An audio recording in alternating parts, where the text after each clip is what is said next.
Dear brothers and sisters, today we explore powerful concepts of love at first sight and true love through the lens of Islam. While many of us grew up hearing about fairy tale romances and perfect soulmates, what does our faith truly teach us about love, destiny, and companionship? Is there someone predestined for each of us, or are these connections a test of faith and trust in Allah's divine plan?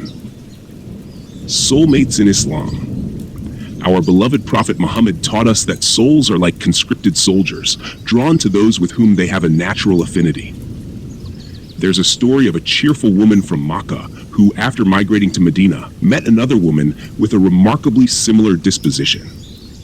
When people remarked on their connection, the Prophet Muhammad explained that souls incline toward those they are suited to. This beautiful bond is a sign from Allah, who places love and mercy between spouses for those who reflect. The depth and meaning of love. True love is an experience that goes beyond words, as Imam al-Ghazali once said. Love, when guided by the boundaries of Allah, is both a blessing and a test.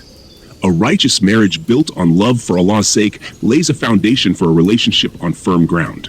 When we marry with sincerity and good character, we nurture love in a pure and lasting way. Prophetic stories of love and trials. The life of the Prophet Muhammad is full of heartfelt stories of love and trials. For instance, the man who migrated to Medina to marry his beloved was reminded by the Prophet Muhammad that his reward would match his intention.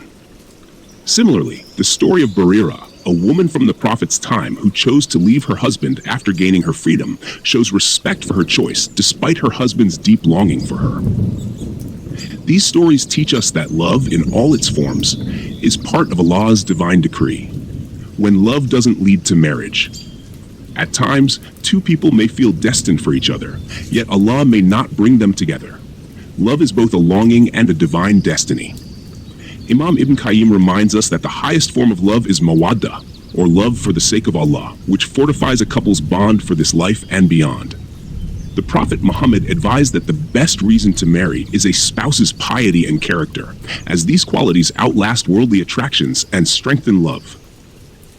Finding peace in Allah's plan. For some, marriage may not be destined in this life, and this is neither a flaw nor a deficiency. Women like Asiya, who endured life with a tyrant, and Maryam, who never married, exemplify perfect faith.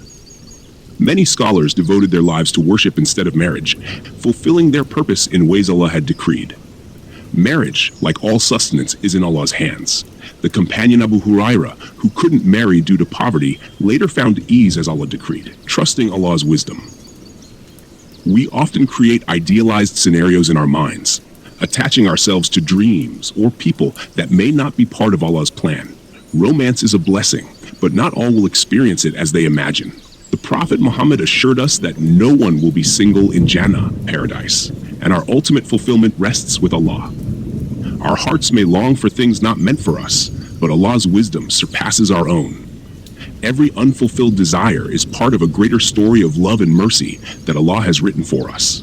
May Allah grant us contentment in His decree, filling our relationships with tranquility, love, and mercy. May we trust His timing, knowing He is the best of planners.